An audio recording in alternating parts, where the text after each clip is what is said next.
সালমান শাহ আমার অত্যন্ত প্রিয় একজন অভিনেতা ছিল, শিল্পী ছিল। কি বলবো যে তার মৃত্যুতে আমিও ভেঙে পড়েছিলাম। আমি স্মৃতিচারণ করতে চাই সালমান শাহকে নিয়ে। আমি তখন খুবই ছোট, স্কুলে পড়ি। তো আমি যখন শুনেছি যে সে সুইসাইড করেছে, তখন আমি স্কুলে ছিলাম। আমার মনে আছে একটা মাঠ ছিল, ওটার মধ্যে আমি আমি অজ্ঞান হয়ে গেছিলাম। আমাকে পানি টানি দিয়ে আমার হুঁশ ফেরত এসেছে এবং অনেকেই সেই সময় সুইসাইড করেছে।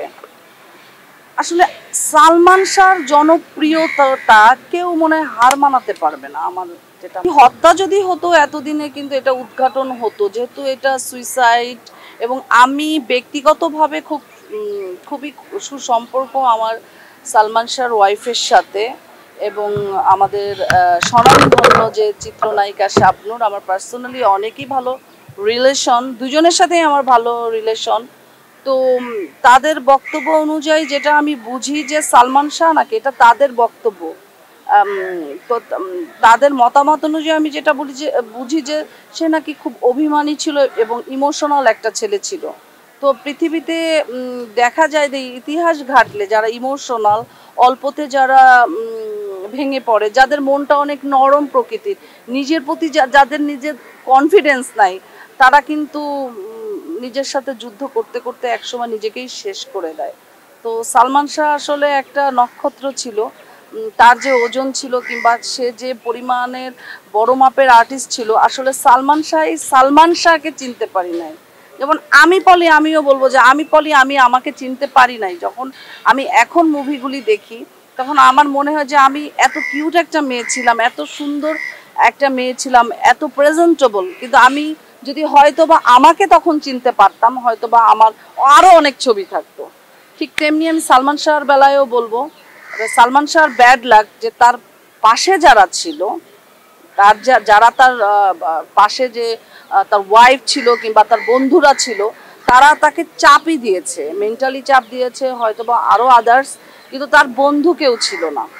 সালমান শাহ যদি 2 থেকে 3টা অরিজিনাল বাই হার্ট বন্ধু থাকতো, আমার মনে হয় আজকের সালমান শাহ মারা যেত না। সালমান শাহকে বোঝার মতো কেউ ছিল না, যার জন্য সালমান শাহর এই অকাল মৃত্যুতে আমরা হারিয়েছি বাংলা চলচ্চিত্রের একজন উজ্জ্বল নক্ষত্র। আমি যেটা বলবো যে আমি একজন চলচ্চিত্রের শিল্পী, এই এফডিসিতেই আমার জন্ম হয়েছে। আমি একজন শিল্পী হিসেবে কোনো শিল্পীকে আমি ছোট করব না, কারণ একজন শিল্পীকে যদি আমি ছোট করি, থুতু কোন দিকে, এদিকে থুতু ফেললে থুতুটা কিন্তু আমার গায়ে লাগবে, আমার মাথায় লাগবে। তো কোনো শিল্পীকে নিয়ে কোনো কটু মন্তব্য করা কিংবা তাকে নিচু করা, এটা আমাদের শিল্প সাহিত্যের ক্ষেত্রে যায় না। আমি পার্সোনালি তাকে আমরা কথা বলতে পারি, কিন্তু ওপেন ফেসবুকে এভাবে একজন আর একজনকে হিট করে কথা বলে, এটা আমাদের নিজেদের গায়ে লাগে। তার ব্যক্তি স্বাধীনতা বলে একটি কথা আছে, আমরা শিল্পী, আমাদের একটা স্বাধীনতা আছে, নিজস্ব ইচ্ছা আছে, নিজস্ব অভিব্যক্তি আছে। সেই অভিব্যক্তির পরিপ্রেক্ষিতে কেউ যদি কোথাও কোনো প্রোগ্রামে যায়, এটা তার একান্ত তার পার্সোনাল ইস্যু। সেই ইস্যুকে হিট করা আমাদের মনে হয় উচিত না। একজন শিল্পী হিসাবে আমি সবসময় যেটা মনে করি, আরেকজন শিল্পীকে রেসপেক্ট করা, তাহলে জনগণ আমাদেরকে রেসপেক্ট করবে, দেশ আমাদেরকে ভালোবাসবে। এই কারণে চর্চা যায় একজন সালমান শাহর রিপ্লেসমেন্ট তো আরেকজন সালমান শাহ আসে না। এই হাসি, এরকম স্টাইলিশ, সেই 29 বছর আগে সেই স্টাইলটা করেছে, যা এখনকার নিউ জেনারেশন, জিএনজি যে জেনারেশন, তাদেরও হার মানিয়ে দিচ্ছে।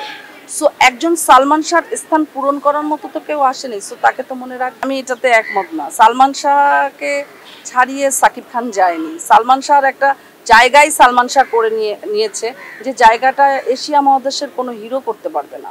বাংলা ভাষাভাষী যে হিরোগুলি আছে, সেটা তাকে ওভারটেক কেউ করতে পারবে না। আমার কোনো অহংকার নাই, আমি কখনো অহংকার করি না।